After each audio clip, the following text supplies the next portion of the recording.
All right, friends. I think we're just about there. If not, we're maybe a few seconds early.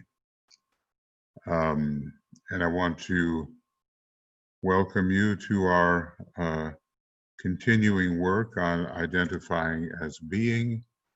It's such an elusive subject because as Saint Francis said, what we're looking for is what is doing the looking. We always have to get behind the self that's behind the self that's behind the self until we come up with the final observer in any particular universe.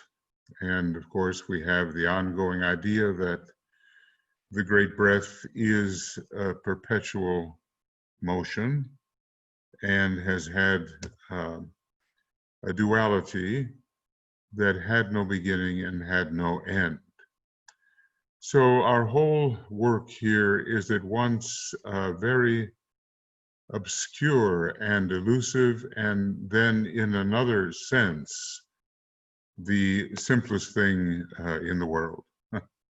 Literally the simplest thing. There is none other than it. So there is no second, the one without another, or the one without a second. I'd just like to welcome some of you as the survivors of this process. And of course, Michael Stacy is here to help us stay on the boat. And hi, Annette and Aurea and Joe. Hi, Joe. And Joan and Juhi, Karen and Leslie, Lori and Lorraine. Anne, it looks like Anne is coming in here. Ann Peterson. And I hope I don't want to forget anybody. Catherine, Miro, and Martine and Margot. Yeah, I think that's all I see at the moment. And other people may join us along the way. Yes, we talked last time about the different methods of identification, and I suppose given someone close to us who is the initiator that we will meet in the initiations of the threshold, namely the Christ, the head of the hierarchy, he is the great expert in the art of identification, and so much of his teaching is meant to help us achieve even a little bit of what he has achieved, because with that achievement will come all those good things that we need to make the divine plan, to bring it into expression. We need, in the state of identification, the universe is light, and love is all pervasive, and the great archetypes of our particular hierarch, let's call our hierarch as the planetary logos, or if we extend that idea, we will go to the solar logos, in whom we are a kind of a tiny little atom within the solar logoic manifestation. It's just that what we seem to be gets tinier and tinier as we expand these great knowledge of these great ones in whom we live and move and have our being, so that maybe we become the tiniest of things as we really begin to look at the possible expansions. But on the other hand, this is a very practical approach to sensing, identifying as the livingness of all things. We are the life of all things. What I want to do is kind of, stop occasionally and just have us meditate on some different seed thoughts.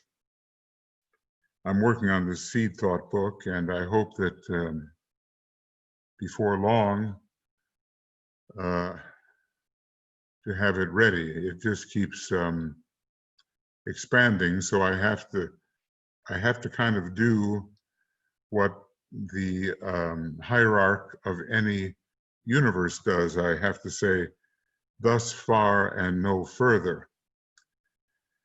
In other words, I have to finitize my little book on infinity. But that's exactly what on his own tremendous level, the deity of the universe, the universal logos, has to do exactly that. Otherwise, every one of a sequence of universes would be infinite, and that, of course, is a contradiction, one that we can avoid. So let's just, we can work with some things that DK gave us, but we can also work with some simple seed thoughts, which will help us make the transition in our busy, illusory, myopic lives into the sense of unlimited selfhood. Now, even the universal logos has what we might call, for practical purposes, it has limited selfhood. It's a finite being, and it has drawn its own boundary, as it were. It's bounded. Now, immediately that asks you to contrast the state of a universe with Blavatsky's first fundamental of the secret doctrine: there is a boundless, immutable principle. It's the only thing that is, and it's boundless. So even the huge universal God is bounded. And we are used to boundedness in our own lives. We're this and we're not that, we say to ourselves. But of course, we are the that we say we are not. And that kind of realization, although it's not all about the specifics of the science of relationship, is a very fundamental realization that eventually has to be ours in increasing measure. So we want to, through the art of identification, which, sometimes it's a hazard. If you identify with the wrong thing, if you identify with form and with the externalities of life, you automatically cramp your sense of identity. Now, so many of us are living with a cramped sense of identity. It is absolutely shriveled up compared to the limitlessness that we are. But of course, then we have to enter a type of thought which is against normal thought. All of our normal thoughts are based on what I would call finitization. We deal with finite things in a finite way.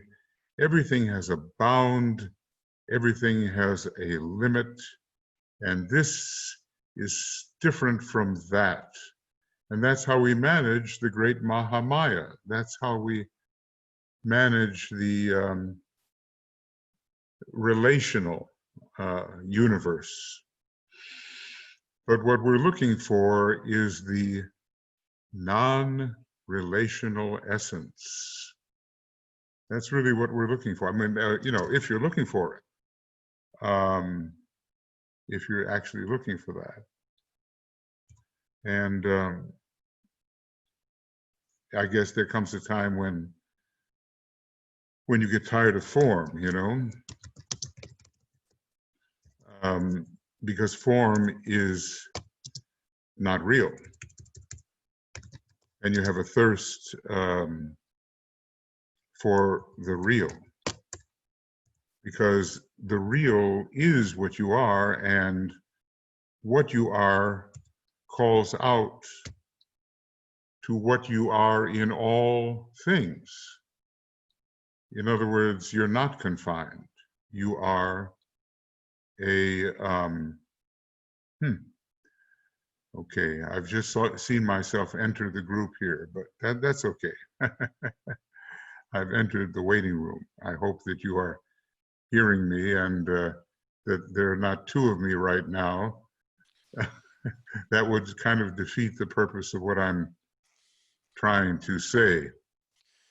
You are here. So You're being heard. there is the great science of relations, and inside the universe, that is what occultism teaches, especially spiritual occultism, not just power-hungry occultism. Because if you're dealing with the dark side of the Force, as they say in the Star Wars epics, you are blind. You're not catching the wholeness at all. It's only with spiritual occultism that we begin to catch the wholeness and have some intimation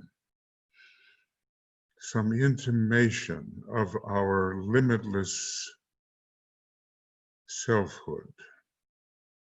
I mean, if we can in this life, this incarnation, develop at least a hint, an intimation of our limitless selfhood, we will have done a great deal. Now, I don't expect that we tiny emanations, as we appear to be, can do anything like what a great logos can do. The logos himself, planetary, solar, cosmic, supercosmic, ongoing, logoi, they too are working on the hypothesis of limitless selfhood, even though they have a huge presence when compared with other lesser emanations. See, I think, and I'm going to get into it one fine day here, that no matter how large any being may be in terms of its field of activity and its boundary, it is exactly identical in scope and magnitude to every other being, greater in scope or lesser in scope. There's myopic scope, where things seem to be big or little, and then there is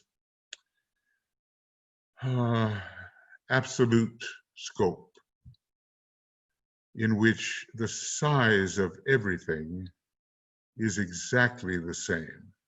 Now, I know that sounds kind of like a weird thought because we're so used to being in Maya, but I could look at the largest whatever and the tiniest whatever, and their absolute magnitude, their absolute size is a existent, dimensionless point. of exactly the same scope as every other dimensionless point.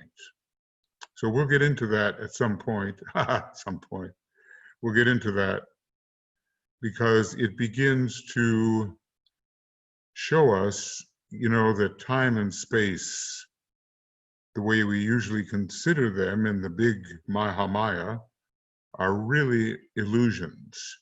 Or what did Kant say? They would be categories of mind, or categories of perception, or categories of consciousness, but they're not real. And the occultist takes it even further and identifies only one reality within universe, and when a universe does not exist.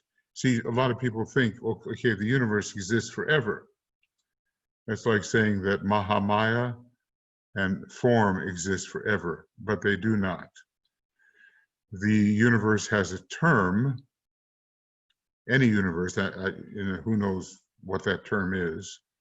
Blavatsky calls it kind of 7 eternities. That's vague enough, isn't it? So every universe has a term according to the inhalation and exhalation of the great breath. And in a way, what is the breath? What is the great breath but periods of self-observation and periods of non-self-observation? When the universe is in session, like you're having an inning. My old teacher used to talk to me about innings and outings, and the universe is the big inning. And it's like play ball, but then comes the time between the innings, and we're no longer at play. So the great breath controls that. And what determines whether we're at play or not is whether the great observer observes itself or does not. When it observes itself, there is a universe. So the universe is an act of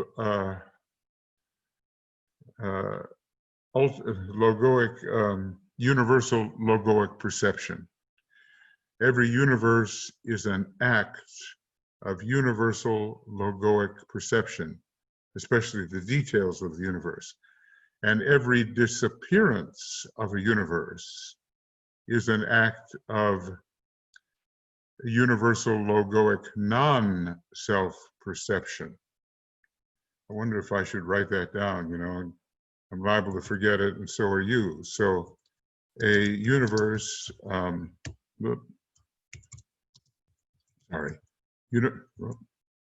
universe is an act of universal logoic self-perception. I know this is a language a little different from DK, but it's another way in, another way to try to understand reality. And a period of no universe is an act, what can I call it, of the withdrawal of universal logoic self-perception. In other words, I'll put it really simply, a universe is self-sight. This is, to be is to be perceived. But since there's only one perceiver, and so all the perceiver can do is perceive itself. There's only one substanding being, and all it can do is perceive itself. And in the perceiving of itself, all the details in the great relationship we call Mahamaya are generated. Those, in other words, universal detail is generated through self, sight, in which the self is the universal logos. Now, we can carry it beyond the universe as well, and we will say that there is also the self, I'm going to change the capitalization, self-sight of the trans-universal absolute deity. But I'll stay away from that for a little while. Suffice it to say, it's all happening inside us, if we can use a word like inside. And that's why I want to work on changing the meaning of the word me. Let's think about that for just a second. I want to work on changing the meaning of the word me. Usually it's such a tiny formal thing with all the traits and characteristics that we have learned to identify in our physical image and in our social interplay, in our emotions, in our pattern of our thought. It's usually so tiny and so formal. But when the Tibetan says, naught is but me, he's dropping all of that minuscule formality. He's really dropping it. So with this mantra, the Tibetan drops the minuscule formality. I can't spell that word. Minuscule? There it is. Minuscule formality. And it's part of ending materialism, which is a very superficial illusion, to drop the notion that we are somehow form. We are the essence of all forms, and all forms are but self-perceptions. But we're not the form itself, not as the form appears, as if by the shape of a form you could determine what we or anything really is. The really, or the reality behind every form, is identical. So what I'd like to do is just use a couple of, spend some moments to practice a type of less bounded identity. If we can't practice exactly non-boundedness, then let us at least practice less bounded identity. Now you might ask, what good is this going to do me as I go through life and have to deal with form and have to deal with the great science of relations and with the Maya with which I am constantly surrounded, using that term in the old sense. I'm hoping that you've been hearing me. If for any reason you have not been hearing me, Michael, this is the time to speak. We have been hearing you, Michael. Okay. I have one little button that erases all sound. And if I'm not careful, I can carry on like Charlie Chaplin for a long time. So we can practice a less bounded identity. Why do it? Well, you know, everyone's going to have to answer that question for themselves. But you can understand that so many of the great sages have done this. The Buddha did it, and, you know, he came up with this quality or factor, anyway, that he called suchness, and maybe other people call it thatness, as in the old Vedantic "thou art that." It gives a kind of intimacy which Maya does not. It gives a kind of universal participation which being subject to Maya does not give. And basically, it takes us ever closer to the reality we are. So I just want to meditate on a few little seed thoughts. And the first seed thought, once we begin to imagine that we are the pervasive factor,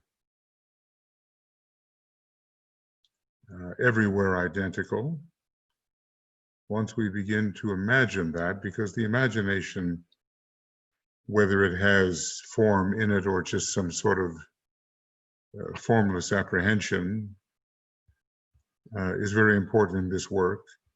I want to say this statement that I have here as number 9.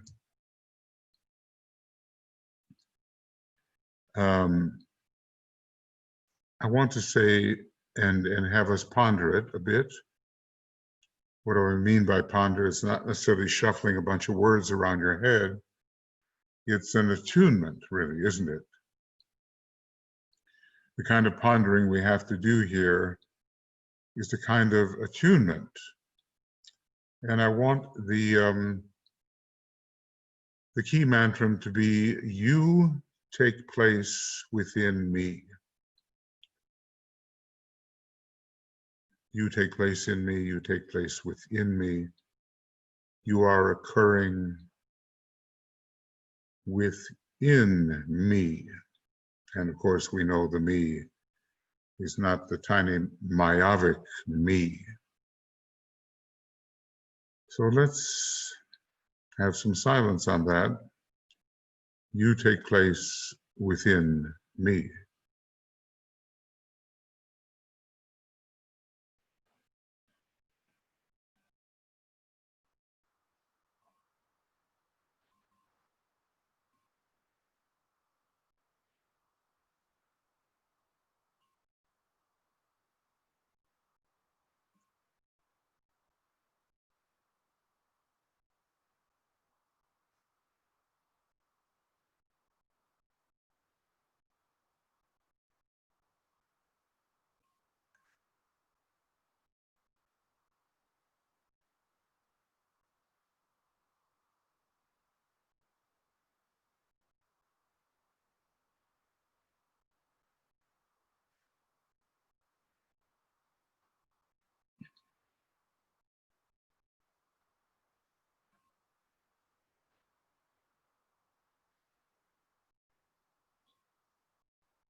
And of course, in pondering this or attuning to it, we have to realize that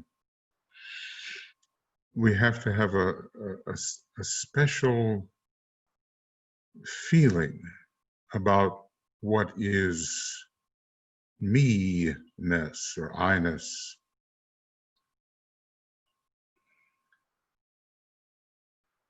What is that really?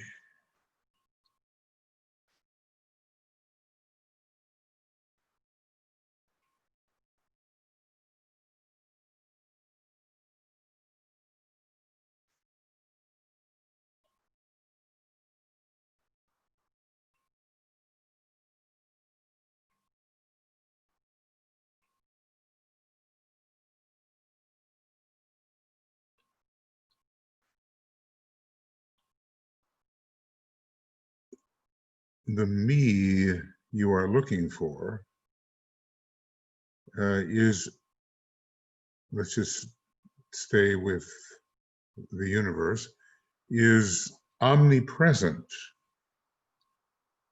in universe. The me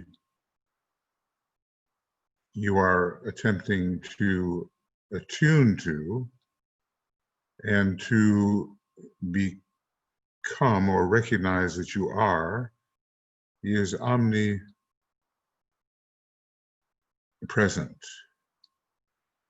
through the entirety of universe, this universe or any other.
And I want to extend this a little bit to say not only you, but all that I see, or let's call it register, perceive, takes place within me.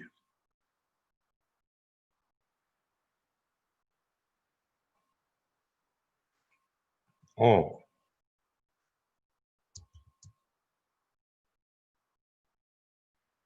that I register, see, register, perceive takes place within me.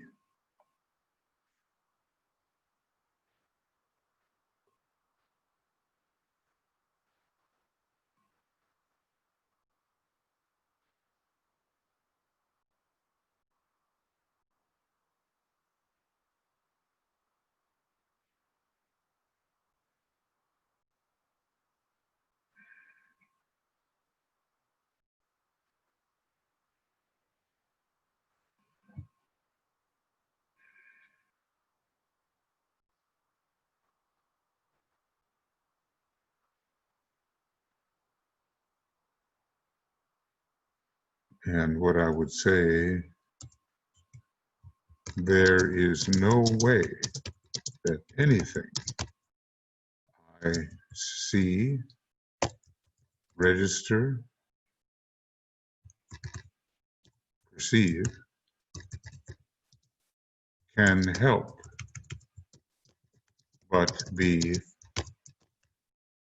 me.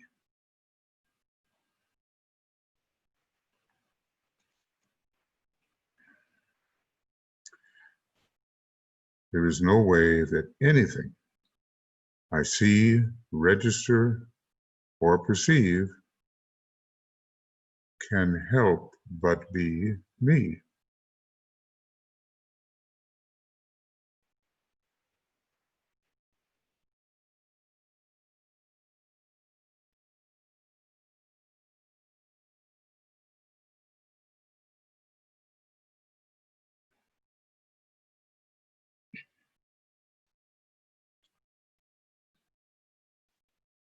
And what is this but the ancient Vedantic saying, thou art that?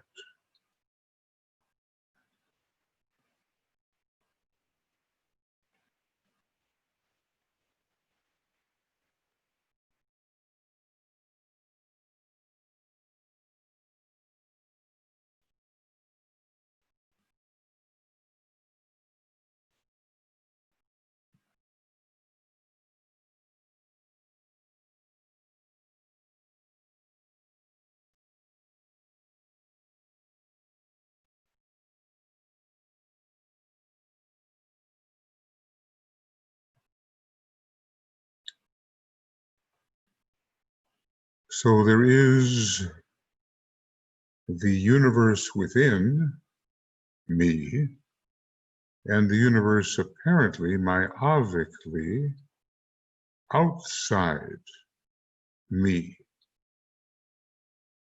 This is the old mystical Neptunian perception that destroys boundaries.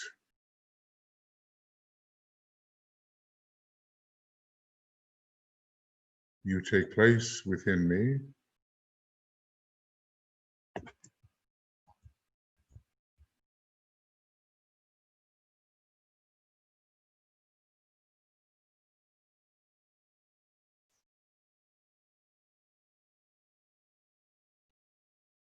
There is no space or time separating us.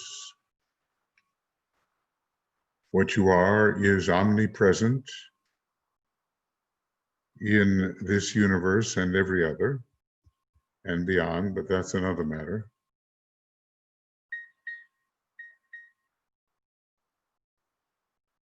All that I perceive, see, register takes place within me.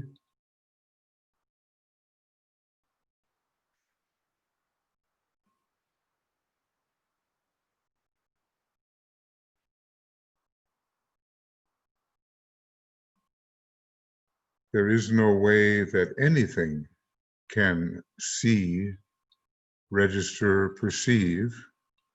Anything that I can see, register, or perceive can help but be me. And another way of saying this is nothing can escape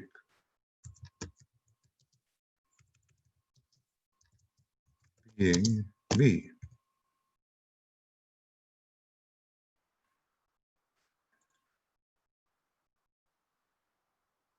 I'll keep the capitals.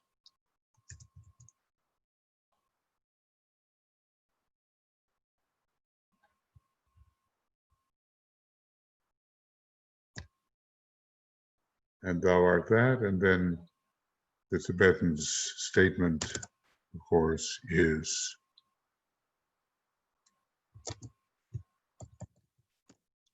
not is but me.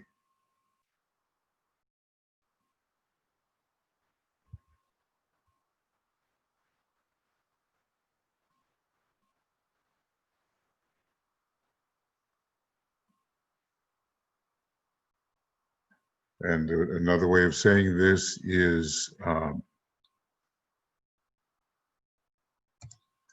all that I register as within me is me, or is I, if we want to be more formally correct.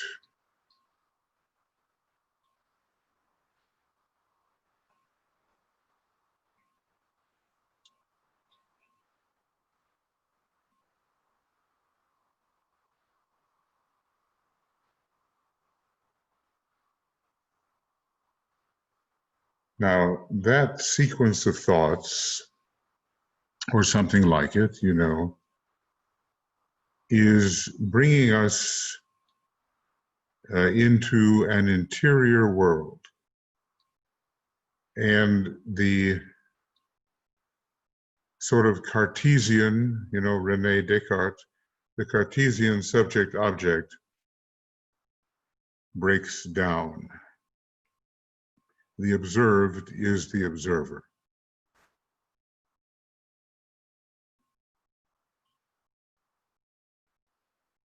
That is what the Tibetan calls contemplation, and there are very many levels of contemplation. In the rules for disciples and initiates, if I can find that particular quotation, I think you'll find it interesting, but maybe an interpretation will come about it that we haven't had before.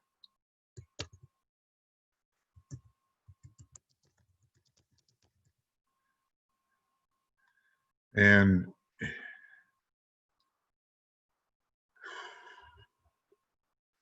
maybe if I can switch now to this, and you'll see it's rule number 6. Let the group merged in the 5th be nourished by the 6th and 7th, and realize that all the lesser rules in time and space cannot hold the group. It onward moves in life, and that's the point, that final statement. It onward moves in life.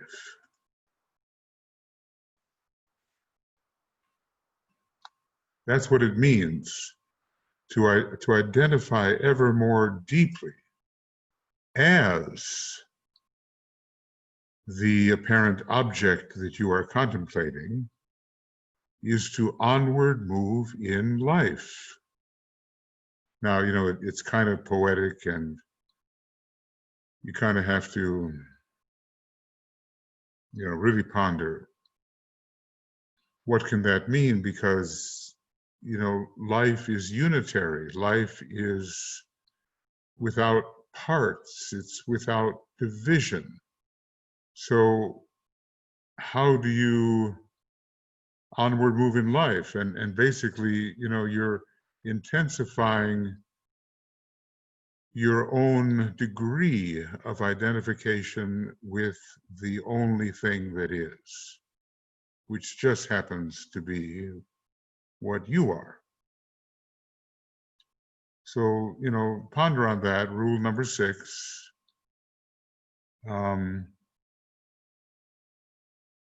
About how one day we are to onward move in life.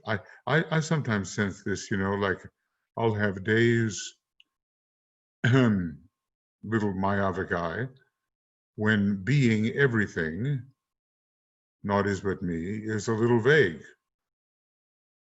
And it's hard to force. But then some trigger comes along and suddenly, realization. Yes, it is that. Thou art that. And as I've said many times, the heart center, or the series of heart centers with which we are connected, is the key to this kind of identification. Right within our own energy system, we have a number of heart centers. The etheric heart center between the shoulder blades, and the heart center at the top of the head, and then that's repeated on the astral plane.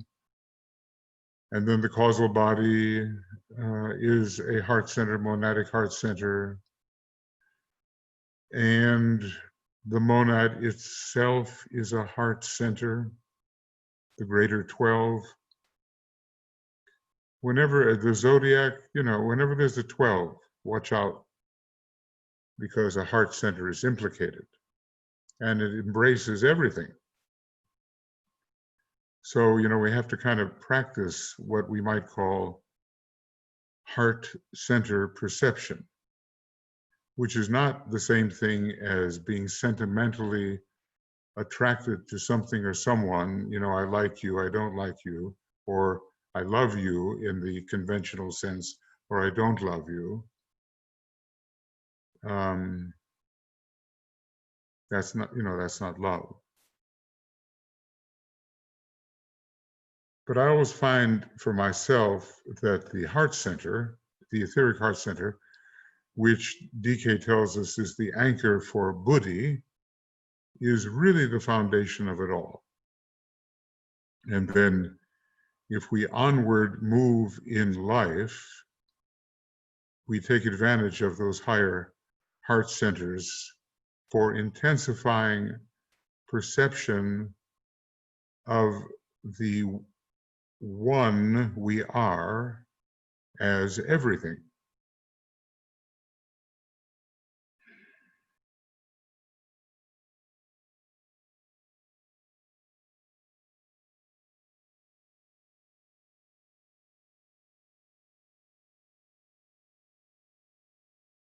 So it's a great act of inclusiveness in a way that we're looking at.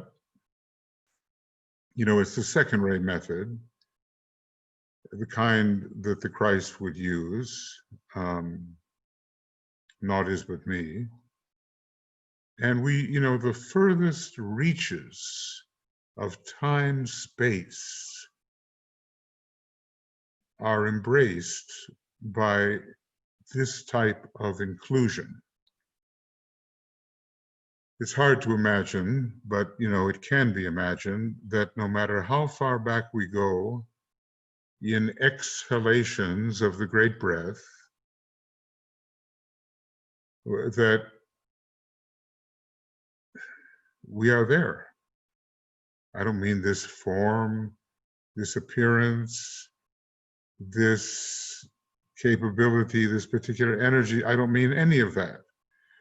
I mean, the we, the I, are there.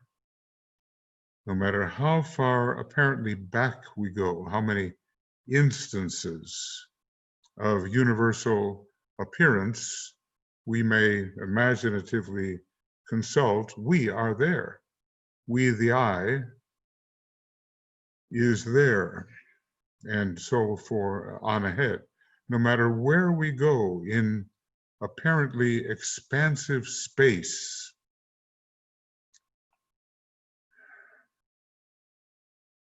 and we no astronomer of our kind knows how expansive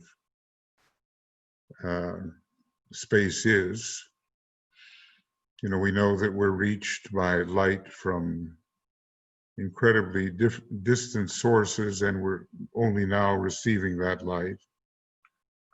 But we don't know the dimensions of the universe. We have approximations, and then we're not even thinking about the universe within, not yet anyway. The universe within is another matter, and we're not really thinking about that. We're just thinking about, as materialists tend to think, of what appears to be a universe. Stars, galaxies, that kind of thing. But the interiority of things, that escapes us. And the most interior of all, let me call it non-things, is this me-ness, this being, this omnipresent substance, this omnipresent suchness everywhere present in universe and beyond. And, it's such a stretch compared to how we usually think. And many will be the times when we fail to grasp it. It happens to me all the time. I kind of get myself ready for it and it slips away from me. But there will be times, if you breathe with the heart, as it were, at least imaginatively, the me-ness that is all things, the I-ness that is all things, will suddenly appear. And you will have the dual ability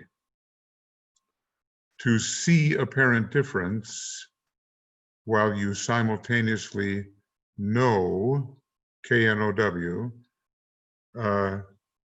non-difference, sameness. To perceive otherness, difference, division, while simultaneously perceiving non-otherness, non-division. It's kind of a dual identificatory process, or it's a perceptual and identificatory process. Now, the fullness of all that lies ahead of us in time and space. We are not yet planetary logoi, nor solar logoi, nor cosmic logoi on our emanative journey. We haven't retracted that far yet back to our original somethingness, but we will. And then as a result of doing that, we will onward move in life and, intensify our perception of beingness, which is to intensify our perception of and identification as I-ness or me-ness. You can use the subject or the object. At this point, it doesn't make any difference.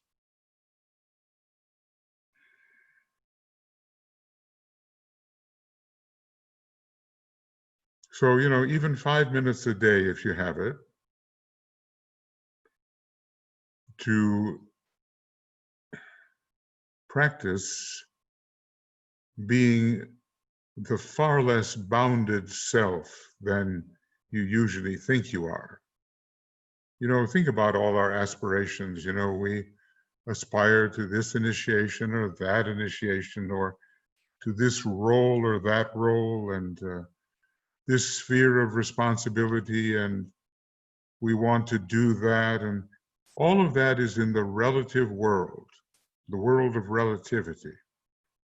And we have to do it, but behind it all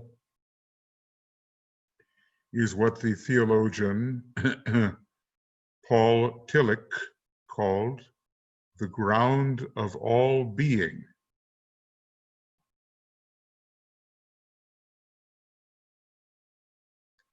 And, if we get good at that and practice that kind of identification, we are going to do something very odd. We're going to collapse all time and collapse all space in our perception. Okay, well, we've had some, these are some deep matters. And sometimes these little sentences, these little mantrams can be socially valuable in terms of right human relations. If I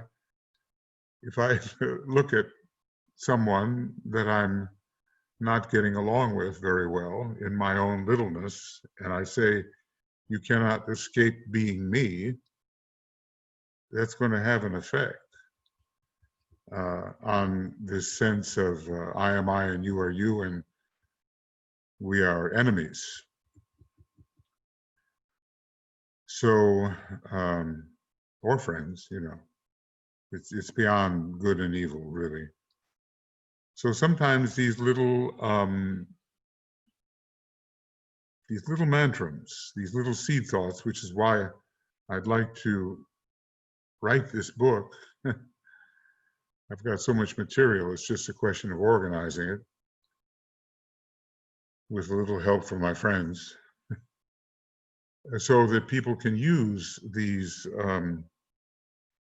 little seed thoughts to change their perception, and sometimes to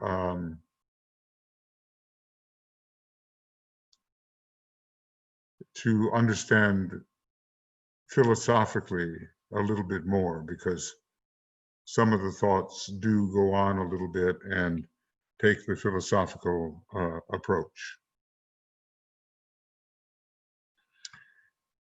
Okay, so that's all I'm going to say along this line for tonight. Tonight here in Europe, and I'll be happy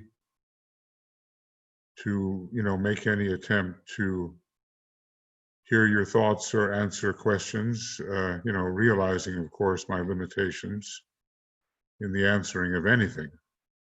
Don't forget, we're just, in the words of the Tibetan, we are microscopic man. Microscopic. I guess if you get far enough out there in space, you don't see little men moving around, do you?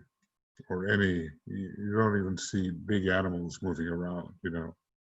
We have become, through withdrawal, pratyahara, abstraction, we've become microscopic. So, Michael, if you'd be so kind as to field any questions, if there are any thoughts where people want to say anything. Yes, I'm keeping an eye out for hands raised and things in the chat box. In the meantime, I've put some things in the chat box concerning upcoming events for tomorrow, Saturday, Sunday. Right. Good.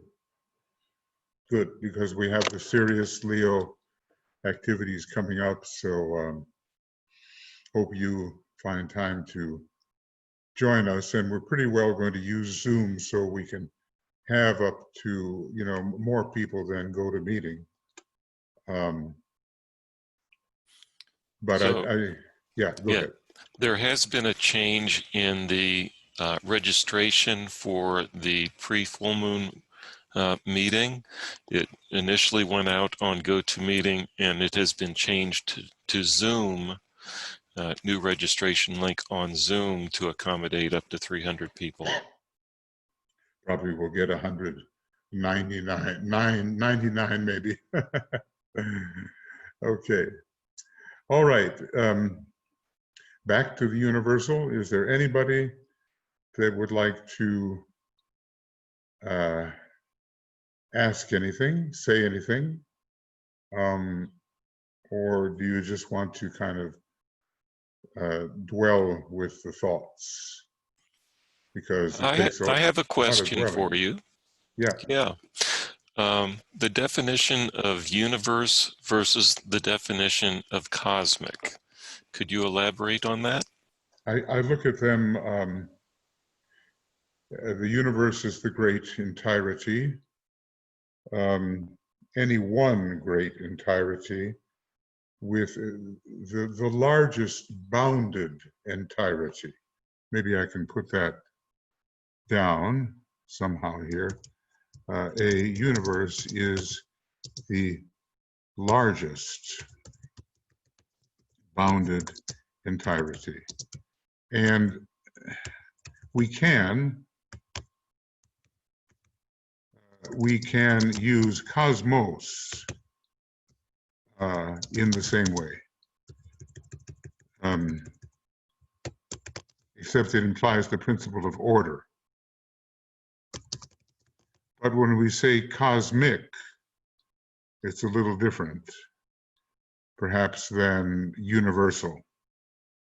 When we say cosmic, we mean of large scale within the universe.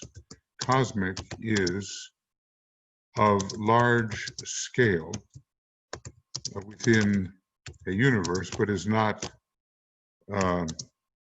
necessarily, could be, but is not necessarily ultimate, of ultimate scope within a universe. So if I'm dealing with the fact that planetary logos is a cosmic being, which he does say, and so is the solar logos, and so is a cosmic logos, and so forth, we're dealing with beings of large scope within the grand entirety. But I think that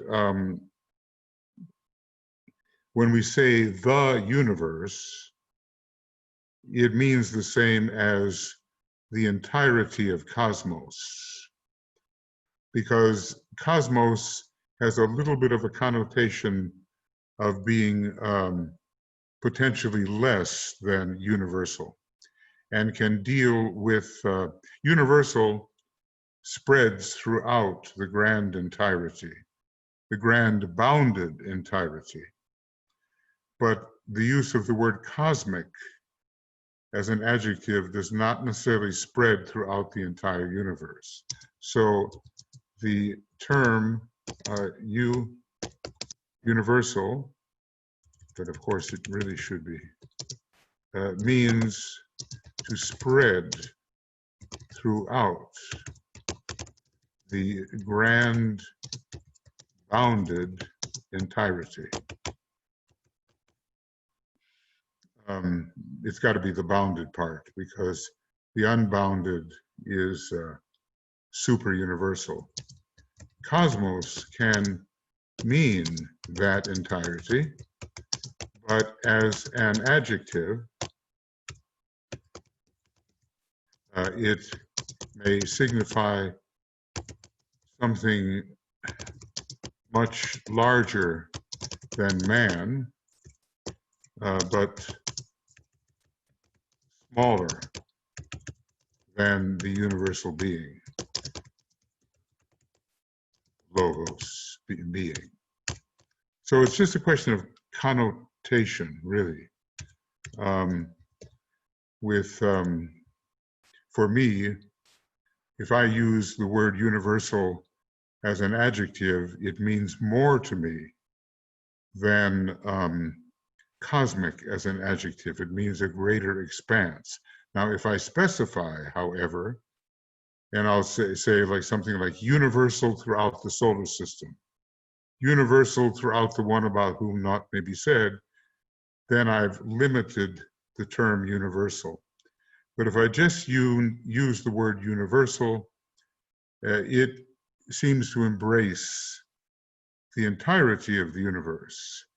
And if I use the word cosmic as an adjective, it does not necessarily embrace the entirety of the universe. So the words are very close, but the connotation, for me anyway, is as I tried to explain. Thank you very much. Hey, by the way, you know, we're going into a period called the Aquarian Age, the age of universality. And basically it means an age in which the wholeness of various progressive wholes is appreciated, is somehow taken into consideration. It doesn't really for a minute mean that we're going to have a universal consciousness in the ultimate sense. It's just that great wholenesses will appear to us increasingly, and whatever exists within such a wholeness will be a legitimate study. So, you know, it's a little, you know, it's a little bit according to the connotation you want to give. what's his name? Who was the guy who did the astronomer? You know, he had a show, and Carl Sagan, that's perhaps? it. That's exactly the guy. And you know, every time he said the word cosmos, you know what I mean? You could tell he was talking about the whole universe, you know. But um, maybe not everybody uses it the way he did. He was just thrilled by the grandeur of the idea of what the universe was. And I also want to say that in the old days, the word universe meant something much smaller. I'm just telling you what I think it means. Sometimes we've looked at our solar system, and even in DK, you kind of see that, and it means the wholeness of the solar system, the universe. And look at what they say about galaxies, island universes, okay? Island universes, a form into which you and I are poured, universe. So there's flexibility in the use of these terms, and if you want to be specific, maybe it's wise to be as specific as possible when you're using such a term and have a little bit of additional explanation. Yes, Now, yeah, was it Descartes who said, if you want to speak with me, define your terms? it was a Frenchman, I think it was Voltaire, but wouldn't you know it, the French with their fifth-rate soul and their third-rate personality would say just such a thing, you know. Descartes said, as we know, I think, therefore I am, and the esotericist says, I am, therefore I think. So it's a bit of a turnaround. The French are very precise and very proud of their mind, you know. And DK says that's a problem, but it's also an advantage. Moving on, Martine has written, is the not but me the same as I am that I am? You can interpret I am that I am as kind of a biblical phrase, as equivalent to not is but me. In other words, the that is the all-encompassing substance, which not is but me is indicating. So when the Upanishads, the Vedantas, you know, the philosophers among the Vedic group say, I am that I am, or let's just say, they even stop and just say, I am that. They really do mean there's nothing else but the that, and I am that. So I think you could come close enough to making an equivalence between not is but me and I am that I am. Wasn't it Moses that asked the name of God? And the reply came, I am that I am. That's correct. You know, and it's kind of circular too, isn't it? You know, it's not exactly I am that and that am I. I mean, you could interpret it, but more enigmatical is I am that I am. I am that I am. You can play with those words. So I would say, yes, the answer is close enough, yes. Heike writes, the Cambridge Dictionary says, cosmos is the universe considered as a system with an order and pattern. The ordered and patterned part is really important because, you know, it's kind of interesting, the attitude of the Pythagoreans towards infinity. It wasn't an entirely accepting attitude. They wanted order.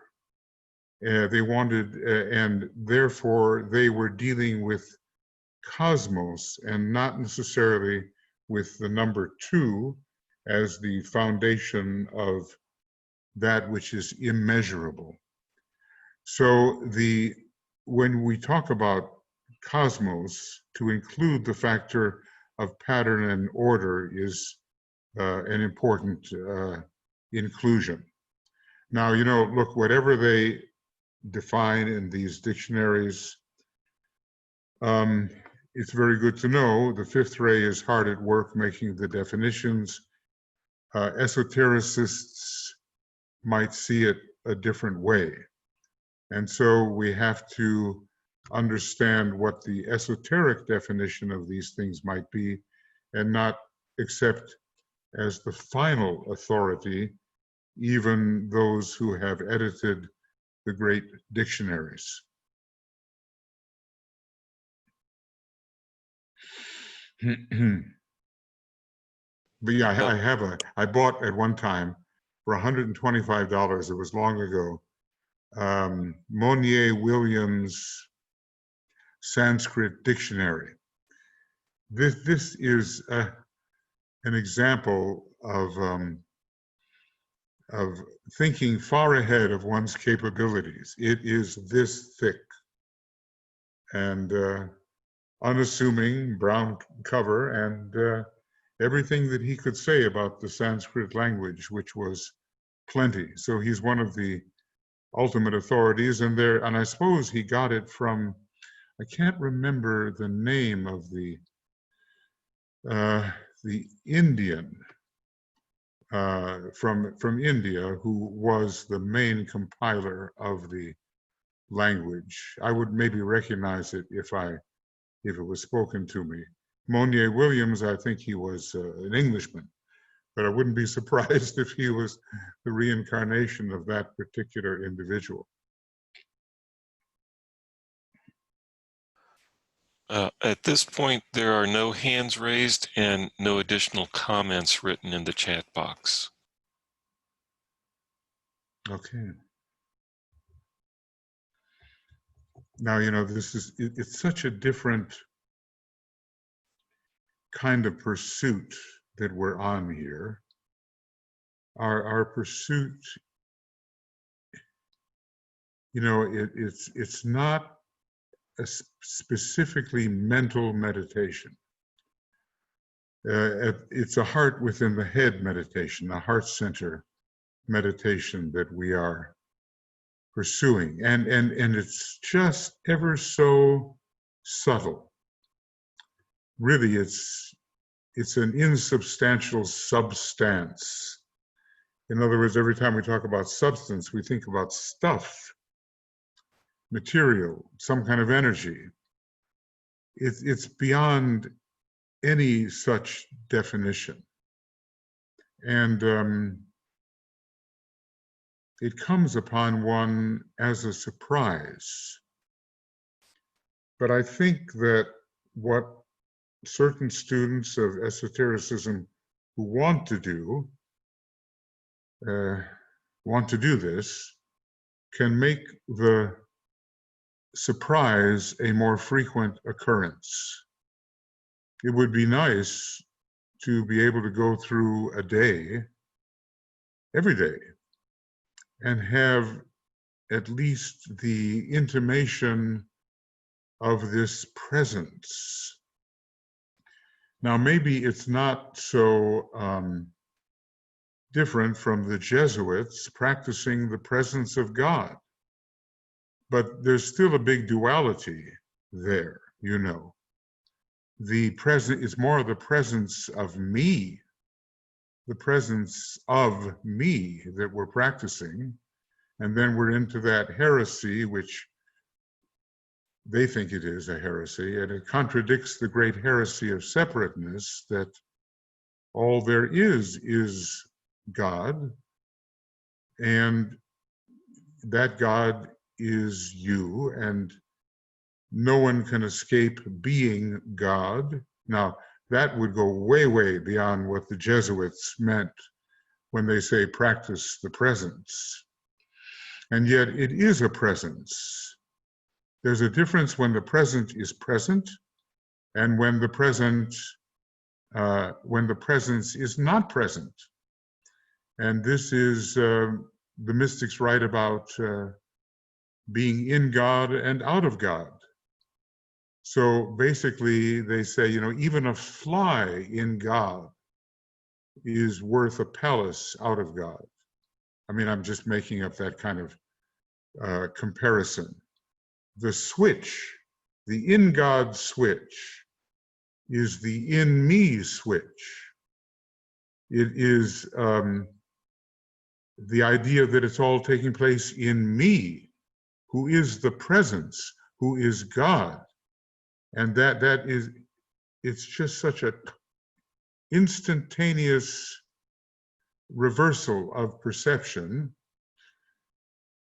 you know, that it's really worth being alert to and cultivating. I can hardly think of anything that is more worthwhile in the realm of perception, or in the realm of infuception, if I can use that word that I've tried to use when perceiving sameness everywhere. So just be aware of very subtle changes. Now, people might say, well, you're switching into soul consciousness. That's what's happening. And to a degree, that's correct. But it's more correct to say that we are shifting into the consciousness of the spirit monad. That the monadic awareness for a split second, you might call it, and it has been called, the blinking of the dragon's eye. At first, you know, it's pretty quick. Oh, was that it? But after a while, the dragon of wisdom keeps his eye open all the time. And, you know, it goes back to the prophet, one of the prophets, I don't know. The statement is from the Elijah oratorio, he watching over Israel slumbers not nor sleeps. It's the opened eye.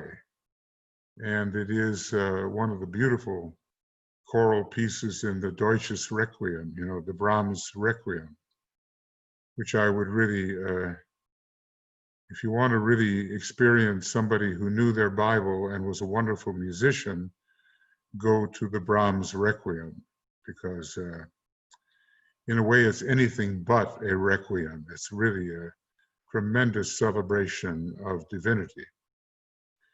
So be aware of subtle changes, very subtle, and kind of start the day, if amidst all of the troubles of the day, you can clear your consciousness, start the day in that state of alertness where the infuception of sameness everywhere in the universe can suddenly blink in, even if it disappears quickly. Then we'll be in a position to always perceive that. So, yeah, I saw Alexander's hand. Is that correct, Michael? That's correct. And then Heike has followed up this line of conversation with a couple additional comments. Okay. You want to give them? You want Heike's? Oh, okay. So let's see. Alexander wanted to speak, right? And then Right. Heike has written something. So Alexander has not written anything, but Alexander, you can unmute yourself. Thank you. Thank you, Michael. I want to appreciate that little meditation that we had, and it's a beautiful shift from this very high abstract to very practical. Listening the silence within yourself, and then recognizing the same silence within the other, that presence of the presence, and recognizing that it's the same oneness in us. And I think it's in itself, it's just a beautiful short meditative alignment that can be used. Thank you. Thank you, Sasha. I think silence is really a very important word or concept or state when it comes to the synthesis and the presence. Because, you know, if you want silence, utter silence, there really can be no division. And synthesis is that which detects the non-divisibility of apparently divided perceptions.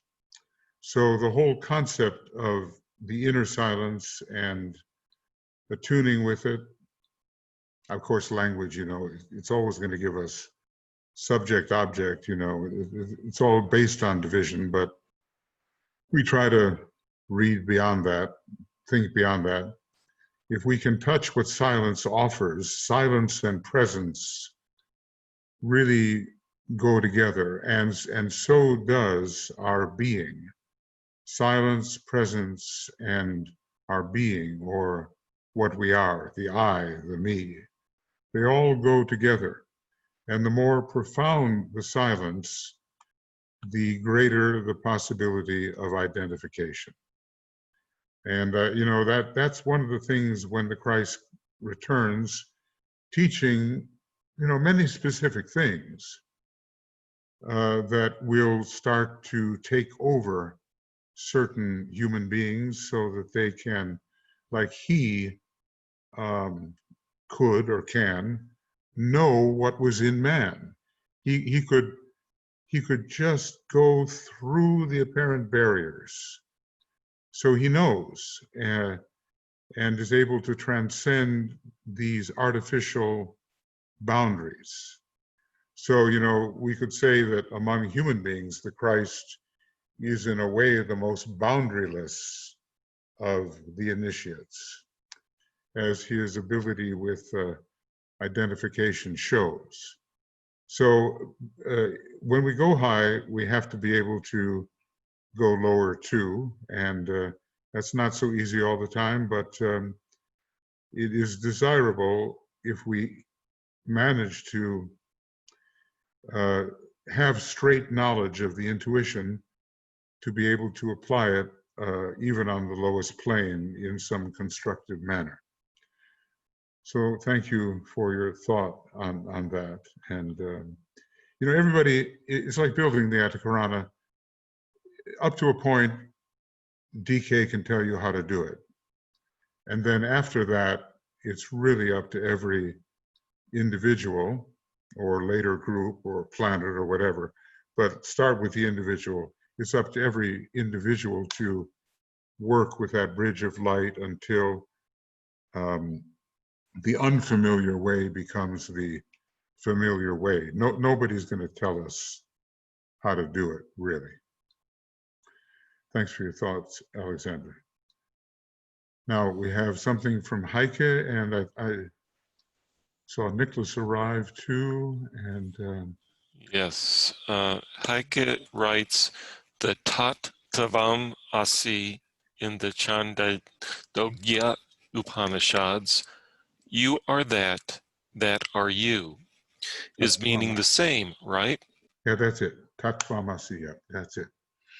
When I wrote my book on infinity, I pretty well had that as the foundational sentence, and what Shankara, I think it was Shankara, said that out of those 3 words come 10,000 books. You know, in the old days when they wanted to indicate a big number, they said 10,000, you know. But it's true that out of those simple words, Tatvamasi, come so many commentaries and things that can be said, elaborations and so forth. But of course, what we really want is the kernel of truth that is expressed, thou art that, Tatvamasi.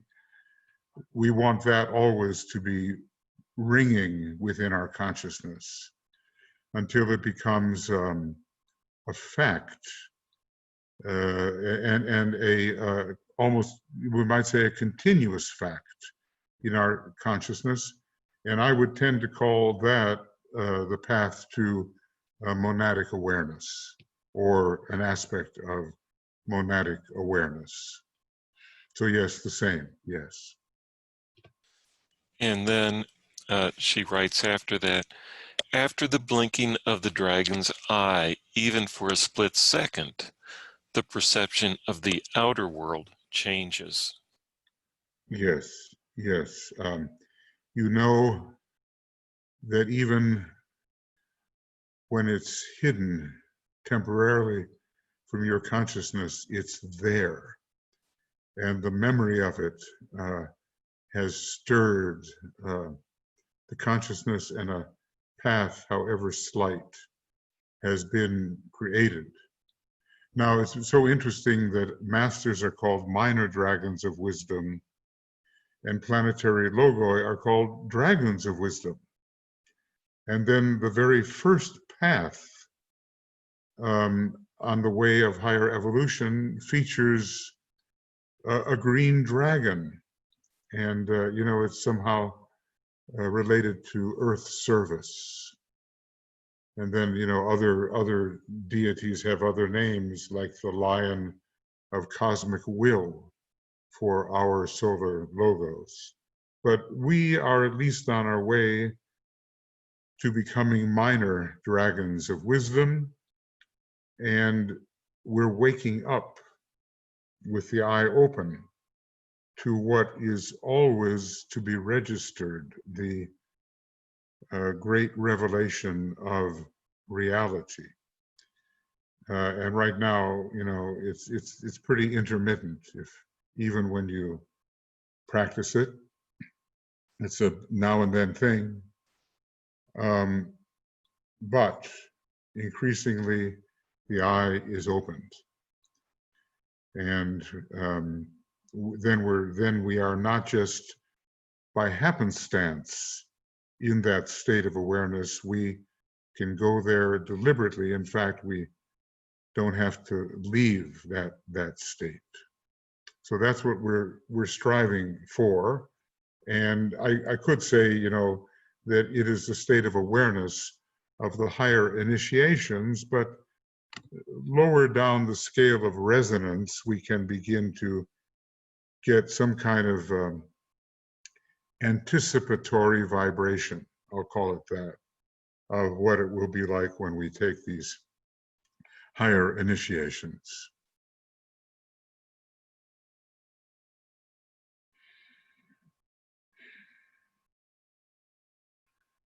I mean, you know, look, you're on your own. You're swimming in the big ocean here. You know, this is not like studying the great science of relations. There, everything is marked out by the fifth ray, and it's beautifully delineated. Here, the delineations begin to dissolve. It's more of a Neptunian approach. Neptune being a very powerful planet with its second ray monad in this particular solar system, and Christ is called Neptune. So we're using the Christ method of identification. And last time we were together, I read you the final statements, the final mantric statements of all 7 approaches. And it was all about unveiling, and how the obvious no longer veils the subtle. So naught is but me, though, is connected with the second ray. I'm sorry, Michael, didn't mean to interrupt. Go ahead. Margot has written into the chat box, something coming from nothing, or perhaps she means no thing. No thing, no thing. Yeah, there's a difference between the little nothing, which is a vacuity, and in a way, it doesn't even exist. The little nothing doesn't exist. But the no thing, or the final sub-standing one, the final substance, that's the no thing. And it contains all some things in without articulating them. By articulate, I mean divide into forms and so forth. In the no thing, there is no articulation, but in that which the no thing sponsors or underlies or somehow sustains, that's where the articulation begins, in the field of absolute infinity, which is the self-perception of the absolute infinite deity. So there is the substance, and then there is the absolute infinite deity with its infinitude of articulations and its boundlessness. You know, these are big philosophical terms, and it's just a reach on our part. And we can say we are reaching from multiplicity to unity or sameness. You know, if we want to simplify the whole thing, we're looking for the great one and only sameness, from which all multiplicity arises and to which all multiplicity returns. That is maybe an easy way of saying what we're trying to do here. And then, of course, there is the factor of selectivity for each universe and the theme of whatever universe, and it seems like quite a free choice on the part of the transcendental deity. There's no compulsion there that the next universe has to be thus and so. It seems like the one completely free choice of what the nature of the next universe will be.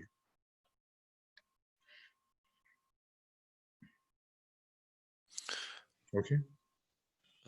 No more hands raised and nothing else written in the chat box at this point. Okay. Then let's close with the great invocation. You know, I say that's really bringing it down to earth, you know, because we do work in the realm of the Mahamaya, you know, considering it the way the Vedantins consider it, not this still more technical method that the Tibetan considers when dealing with the energies of the etheric plane. We're talking about the whole world of universal form being the Mahamaya. It is the great illusion. And even though we get rid of many illusions, as long as we live as an aspect of the universe, we are still confined to what I call the great illusion. But, you know, if we entertain these thoughts along with our study of the science of relations, we will achieve that no thing, something, something, no thing, will achieve this revelatory balance between the first two fundamentals of the secret doctrine. The fact that there's no thing and the fact that there is periodicity. Contradictions apparently, but we can feel our way into a non-contradictory state regarding those first two fundamentals. And by the way, there will be 7 fundamentals. 3 have emerged, and fourth is emerging, and they emerge 1 per round. That's how important and how big they are. It's not just like, well, let me sit down and think about the 5th, 6th, and 7th fundamental of the secret doctrine. No, with every round, the remaining 5th, 6th, and 7th will come a new fundamental of the secret doctrine, and even the fourth fundamental is not yet really articulated. That's a little bit beside the point, and it's a bit in the cosmic fire range. But this way of thinking and the cosmic fire in-depth process are quite related, truly. Okay. So here's the great invocation, and let us together sound it. Change your screen, please. Gosh, will I ever learn? There it is.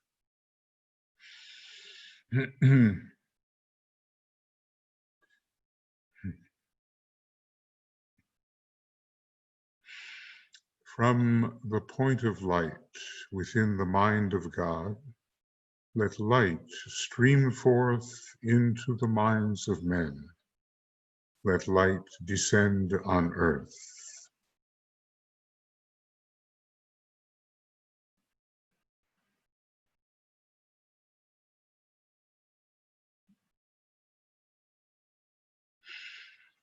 From the point of love within the heart of God, let love stream forth into the hearts of men.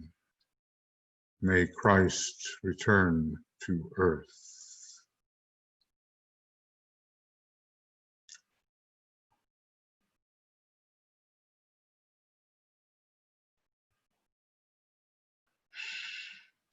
From the center where the will of God is known, let purpose guide the little wills of men, the purpose which the masters know and serve.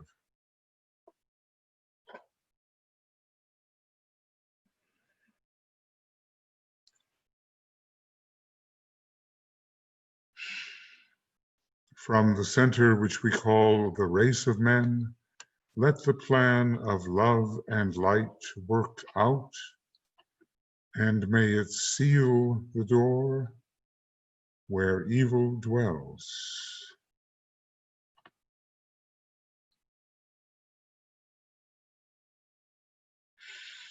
Let light and love and power restore the plan on earth.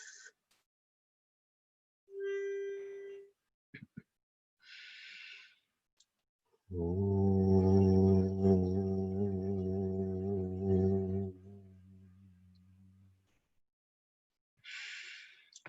Oh.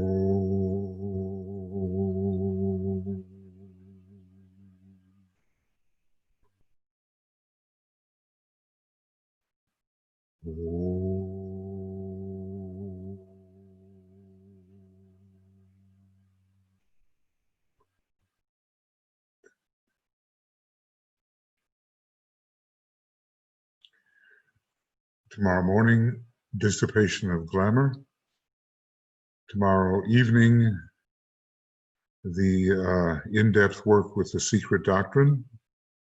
And then we'll be launching into the serious Leo activities. And Michael, where could people go to get that? Will they be sent it, or is there also a place to go to see what's coming up? The Soul of Nations meditation broadcast will occur Saturday morning. The Attracting Resources for Hierarchical Purposes is canceled due to the serious Leo festival work. I put in the chat box a link for the first meeting at 1 p.m. GMT on Sunday, and the link for the pre-full moon meeting on Sunday at 8 p.m. GMT. Joe Waltz will be sending out an entire list of the Leo full moon Sirius festival meeting links, and I will be following up with some changes to this week's calendar, and Sunday putting out next week's calendar, which will include those links as well. It sounds good. Is there any place where the calendar is shown other than that people receive it? That's still in process of creation. Okay. Okay. Great. Well, thank you. Thank you, everyone. And let's carry on and move forward in this universe in which there is no real movement. Another paradox. See you later.